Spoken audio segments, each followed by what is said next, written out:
కప్పకు కోపం విడవమంటే పాముకు కోపం. ఇది ఇప్పుడు ఆసుపత్రుల్లో డాక్టర్లు రాబోయే రోజుల్లో ఫేస్ చేసేటటువంటి పరిస్థితి.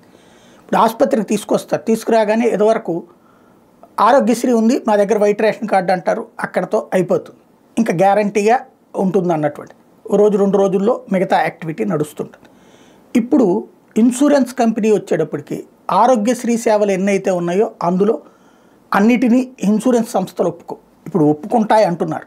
ఒప్పుకుంటే డాక్టర్లు సేఫ్, ఒప్పుకోకపోతే ఆ పేషెంట్ని తీసుకెళ్ళిపోండి అంటేనేమో వీళ్ళు ఎట్లా సార్ అంటారు. అలాగని ప్రభుత్వంతో వాళ్ళు మాట్లాడగలిగిన పరిస్థితుల్లో ఉండరు హాస్పిటల్ వాళ్ళు.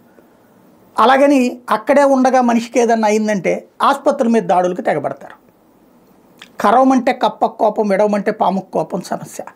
ఇప్పుడు ఒకవేళ డబ్బులు సమకూర్చుకోండి మీరు, నేను చేస్తాను అంటే ఈలోపు చనిపోయారంటే అదిగో వీళ్ళు డబ్బులు సమకూర్చుకుని మేము వచ్చేలోపు చంపేశారని చెప్తారు. రాబోయేటటువంటి రోజులలో ఆంధ్రప్రదేశ్లో ఎదురు కాబోయేది ఆసుపత్రుల నిర్వాహకులు డాక్టర్లకి కొన్ని తెప్పలు ఉంటాయి. కాకపోతే ఇది సంధికాలం, ఏం జరుగుతుందో చూడాలి.